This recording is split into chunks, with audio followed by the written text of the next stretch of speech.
as I can.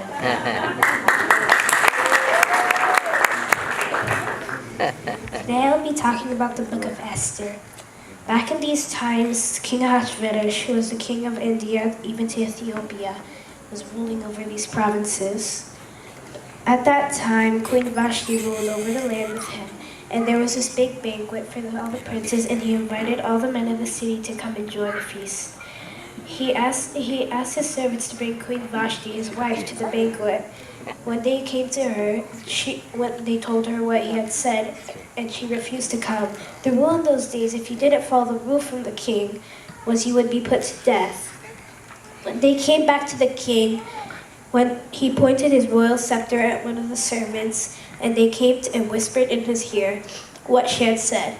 He became really angry and asked Haman what he should do. Haman told him she should be put to death and find another king to be put in her place.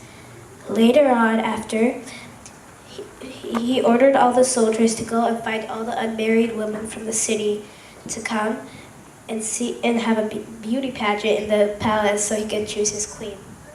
Later on, they all came, and he had a big throne room where they all came in. When it was Esther's turn, she came in, and he found favor in her eyes.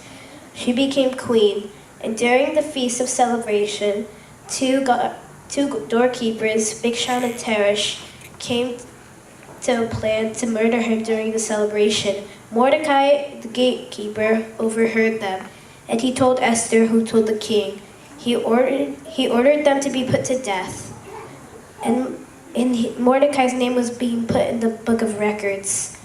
Later on, Haman was second in command from all the kings, all the people from the city, and everyone had to bow down to him every time he came through. Mordecai stood up straight and told him he would only bow down to his God. Haman became really mad and made a plan to get rid of all the Jews in the city. The king wasn't paying attention to his law, so he told him he could do it. After that, he put up the rule in the city. All the Jews were very sad. They put ashes on their heads and wept for at least a week. Later on, Esther heard about the law, and she became very scared because she was a Jew, and they were all being put to death in 2 days. She gathered all the people of the city to pray for 3 straight days, and she would go to the king afterwards. It was very risky because she could be put to death.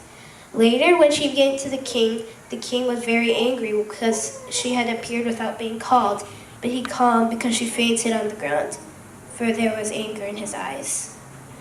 After, he was very worried, and he asked her what she needed. She asked him to come with the banquet, him and Haman, at her quarters tonight. At the banquet for him and Haman, she told him she needed a request. She was too scared, and she told him she would tell him at the next banquet for him and Haman. At the next banquet, when they came, she told him, I have a request that will save me and all my people. He asked her what it was. She told me, in 2 days, tomorrow actually, all our people will be put to death, including me and my cousin Mordecai. I am a Jew, and so is he. The king was very mad because he didn't want his queen and all the people were important to her, and he didn't want her to go to death. He asked her who was doing this, and she pointed to Haman and said, "This man, for his hatred of Mordecai, he tried to get rid of all the Jews." The king was very mad, and he ordered Haman to be put on the gallows instead of Mordecai, and Mordecai took his place instead. That's how Esther saved her people. Amen.